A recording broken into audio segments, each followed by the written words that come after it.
All right, so thanks for spending a little bit of time reading those that short chapter of the Feldman book. What are his pillars? That grading be accurate.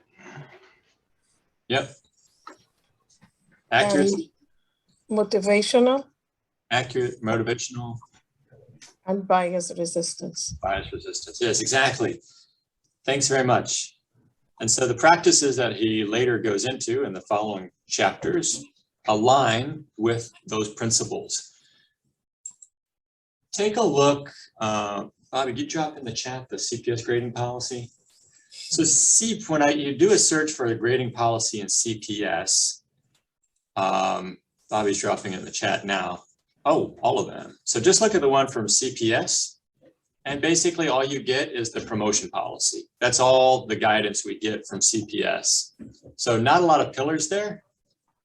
But there are some other districts that we've researched where maybe it's not like super explicit, but as you read it, certain pillars you might be able to deduce or extract from some of the language or some of the practices that they prioritize.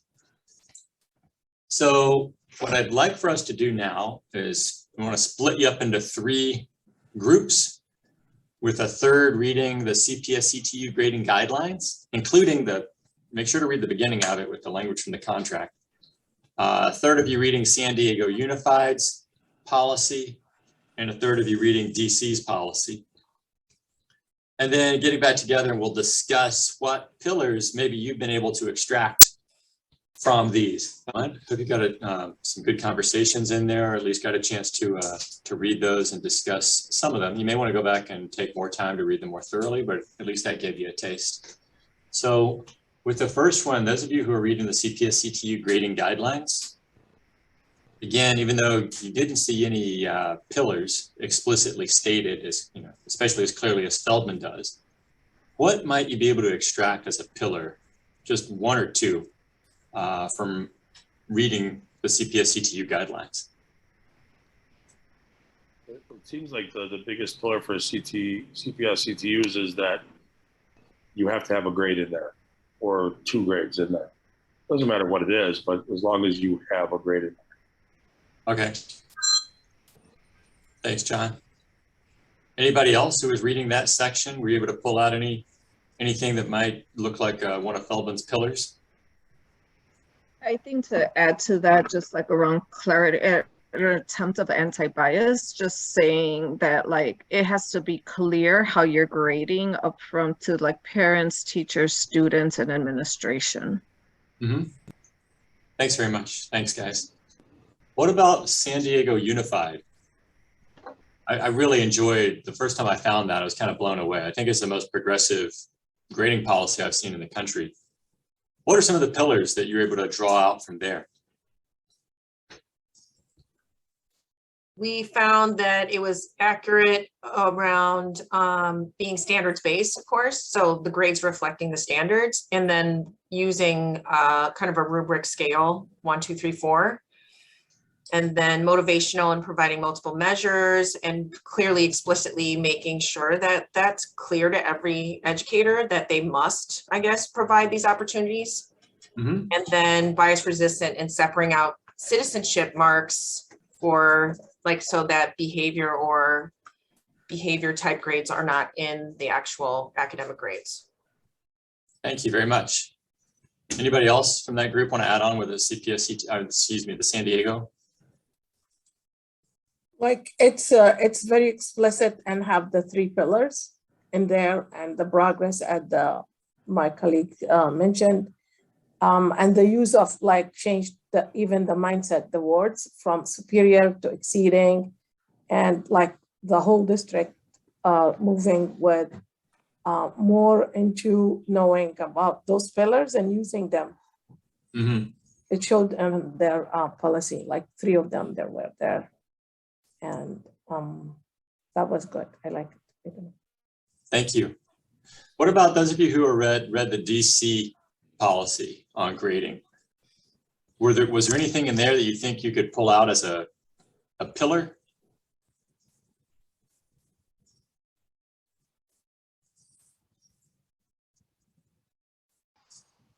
I would say the pillar of bias resistance. So this general idea of giving an opportunity for all. In their document, they had an opportunity for scholars to do credit recovery. They call it opportunity academics and credit recovery. So an opportunity for students to kind of make up to get a better grade. They also have this thing where a student who earns a C or D would not be penalized for this. And then the report card, it's going to be published as P for passing. And anything lower than that is I for incomplete, which was interesting. Thanks very much. Anybody else from DC? Was there anything you could extract from there? Barton, just to add a little bit more, I kind of saw a little bit of the motivational, just because there was a lot of it did emphasize feedback, consistent feedback to the students, and providing that to the parents as well. So that's the other piece that I saw, or I kind of equated to the motivational piece. Thank you very much. Thanks for your participation, guys. Appreciate it. Yeah, I found the same thing. I think this is an activity you can do with whatever grading committee you have at your school. Taking a look at what CPS has, as well as some of the other examples from around the country, as you work to develop your own pillars. So some of the evidence I found, so this first quote is actually from the CPS CTU guidelines, and they start off that document with 2 sections of the contractual bargaining agreement. And even in that contractual bargaining agreement, it says teachers' grading practices must be published at the beginning of the course and must be clear to students, parents, administration, and staff. So obviously, clarity is important. So, you know, if this is something that resonates, maybe being clear would be a pillar for them. This second one was from San Diego, just something I pulled out. Academic grades shall be based solely on students' current levels of mastery of the board adopted standards and shall not be influenced by behavior or non-academic measures. So this sounds really similar to bias resistance, like what Feldman says. Or maybe if you wanted to spin it and put it in your own words as a group of teachers at your school, you say we value, or one of our principles is standards mastery. And finally, this last one is from DC. All work must be scored objectively and consistently. Must be supported with evidence and documentation. This sounds really similar to the accuracy that Feldman has. But as you're working with this with your teachers, if you can pull out some quotes maybe, or as you're thinking about this for yourself and you're asking your team, what are our pillars at our school? What are our principles and what's going to guide the practices? So instead of starting off with, well, we want no zeros, or we want standards-based grading, or we want, we want to have redos and retakes. Instead of starting off with those practices, start off with some overarching values, principles. Feldman calls them pillars. You don't need a lot, just a few.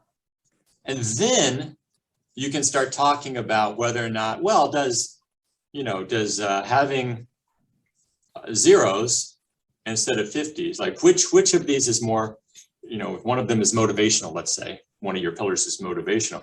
Well, what's more motivational, zeros or 50s? So instead of getting into an argument with people about zeros and 50s and all that, we say, okay, no, we're not getting into a personal argument. We're bringing it back to our pillars.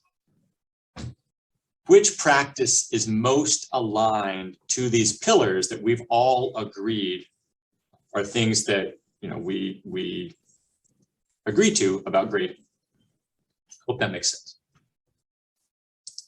And so, Bobby, could you drop this in the chat?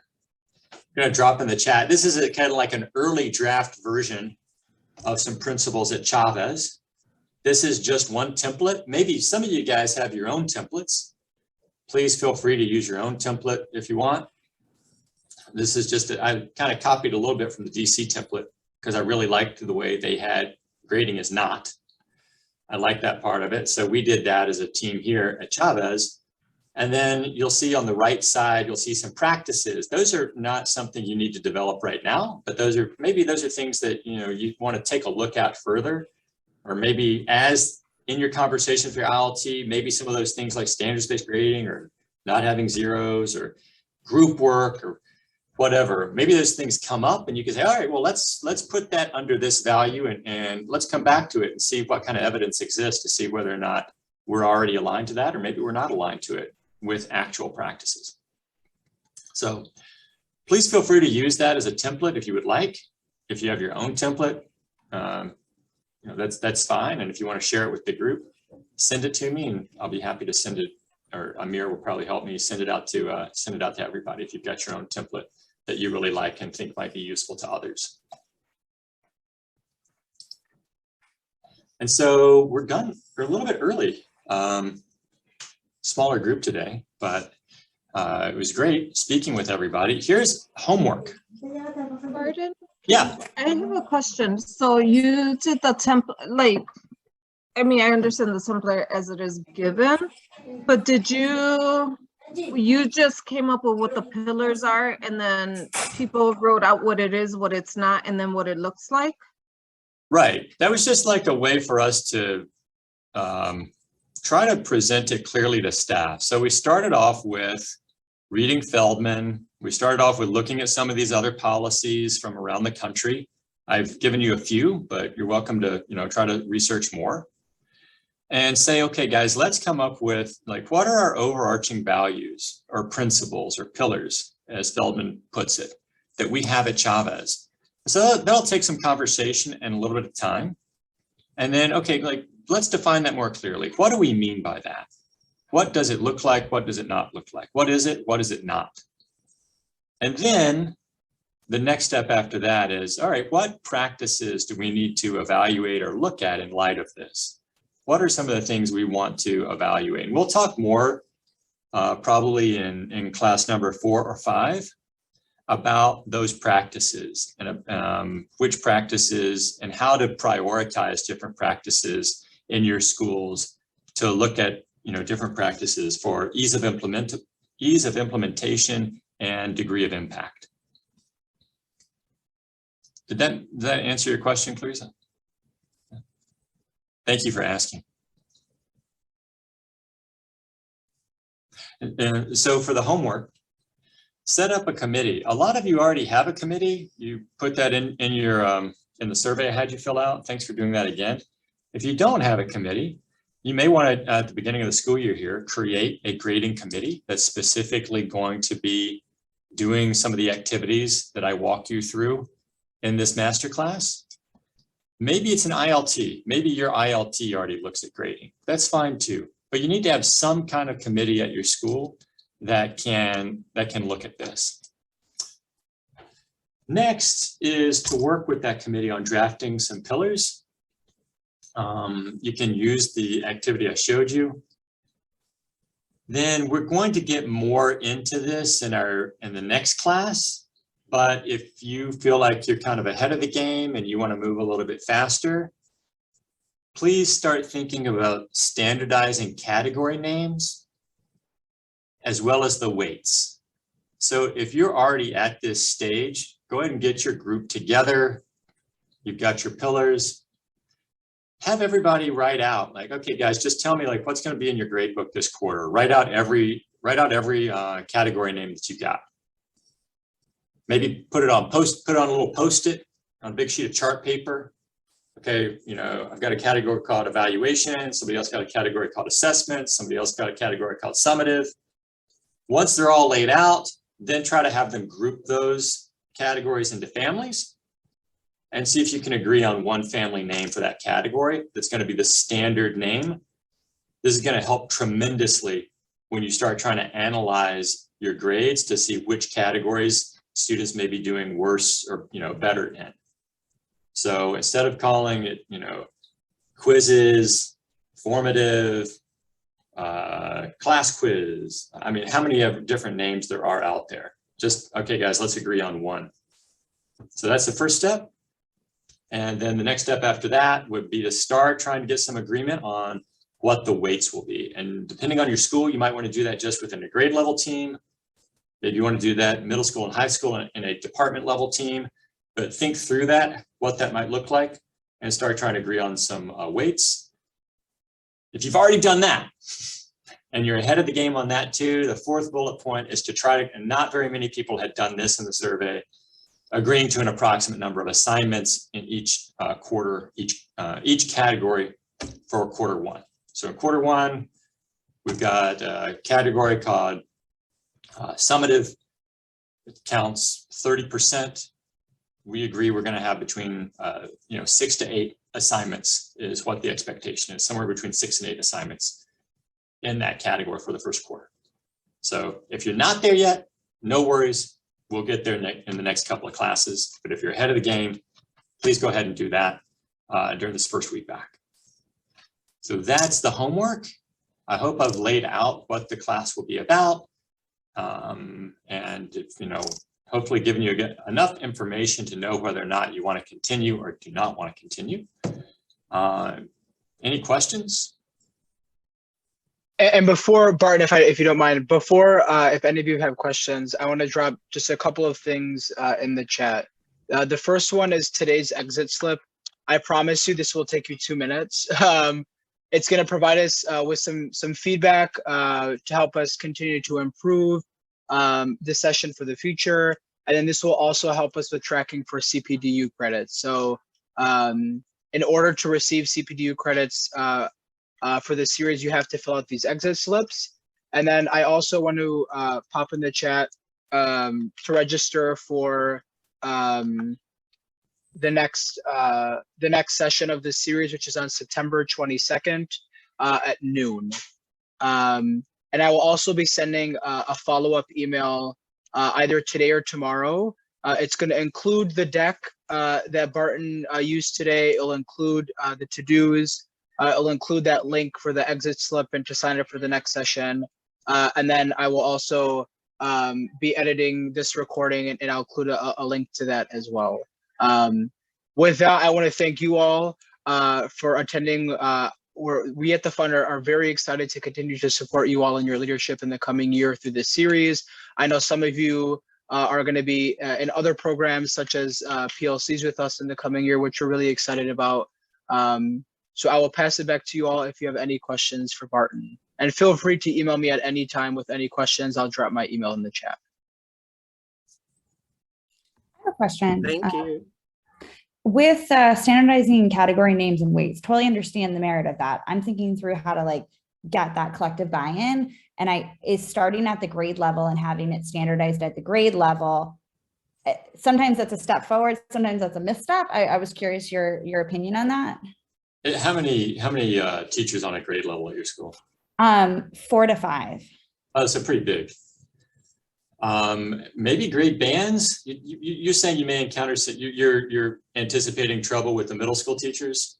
Well, no, anticipating being able to balance teacher autonomy and something that's just so radically different. And so doing something school-wide, I'm not sure is feasible versus going in grade band or grade level. So I would go back to your pillars first. Okay. And make sure that those are really solid. So if you have a pillar, something like transparency, empowerment, motivation, clarity, something like that, then we come back to the question and say, okay, guys, what's going to be more transparent and more empowering for students and their parents to have 4 different names for the same thing and they have to figure it out each year? Or is it better just to have one name? Like, what's more aligned to the pillars that we came up with? Thank you. Yeah. If I could add on a little bit, Barton, it's a long process. We have that at my school where we actually have the entire building, K through 8, has the same categories and has the same weights for every classroom, for every subject. We also have the number of assignments per week, and it's all in our faculty handbook so that it's written in stone. And every year we revisit the amount of assignments per grade band, and we do a quick vote on it, majority wins, and then that goes in for the next year. And it takes, I'm so glad you said that, John. It takes time. So this is a whole year of ILT meetings where they came up with it and they decided what each category was going to be worth, what the category stood for, what could be put in there for that category. There's a little bit of flexibility when it comes to homework, classwork, and participation, but that 30%, they can kind of play with a little bit, but for the majority of it, but it took an entire year to get everybody on the same page. Yeah, I'm so glad you said that. Like I said at the beginning, like it would be a lot easier if the district decided on a drop-down menu of category names and everybody had to choose from that and it was standardized. But given that it's not, and you got to work from the bottom up to get buy-in, we know that buy-in and culture change, it's like water is stronger than stone. You just keep over time, over time, over time. Okay. Can I ask the question why, like the purpose of categories? What do you mean? I mean, is it just like more of is that more like an administrative thing? Like we just know that we could quickly see like, is there a balance of like assessments?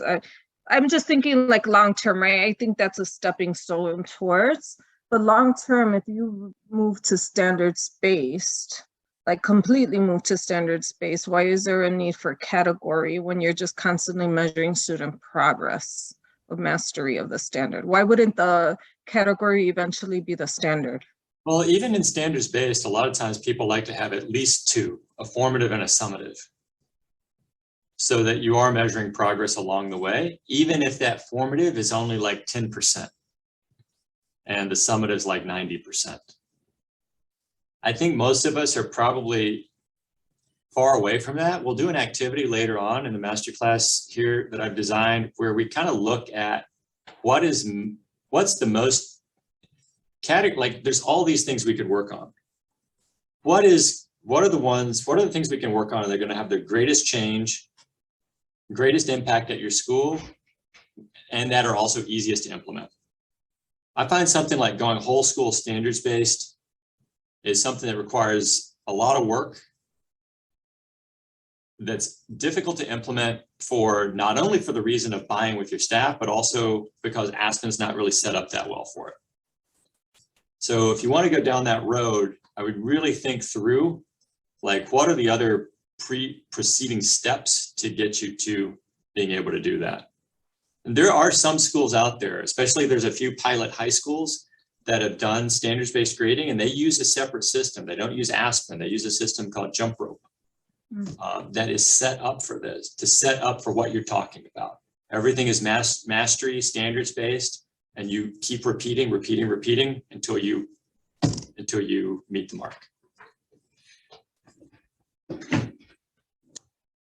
But I think the category, the way it is now, is just set up so that you can assign different values to stress the importance of what you're doing. So maybe you only want, if you do want to grade homework, maybe you only want it to count 5% because you don't think it's that valuable. Whereas you want your summative assessments to count, 40 or 50%, something like that. I think that's kind of the basic idea behind it. It's a long answer. Hopefully I answered it somewhere in there. Barton, I would say, like our categories, we created our own definition for what those categories are.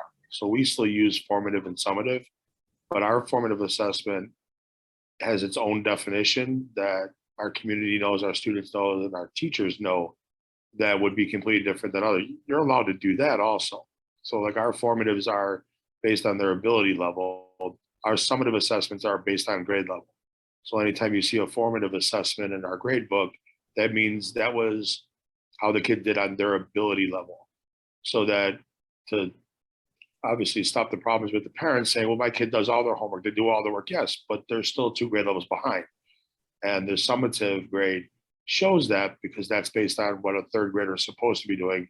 Your child's doing all the work, but it's because we're differentiating the work and we're doing this for them. So they may be successful in formative, but they're not successful in summative. Really cool idea. Thanks.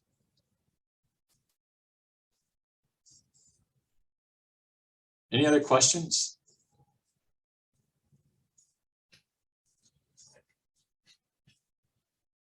No, well, it's great seeing everybody. I recognize a lot of you, and for those of you I don't recognize, thanks for joining. Thanks very much for your participation. I appreciate it. And Barton, thank you for leading this session today. One last reminder, please fill out the exit slip, and then again, after the school year starts, you will have an opportunity to sign up with some one-on-one calls with Barton to engage in this area specifically at your school with Barton. So please look out for that information. We hope that you enjoy the last several days before the school year starts. And again, please reach out with any questions. The fund is always here to continue to support you in your leadership. So if there's any way that the fund can support you, please feel free to reach out. I will also, again, have a follow-up email, share the recording, and everyone enjoy the rest of your afternoon.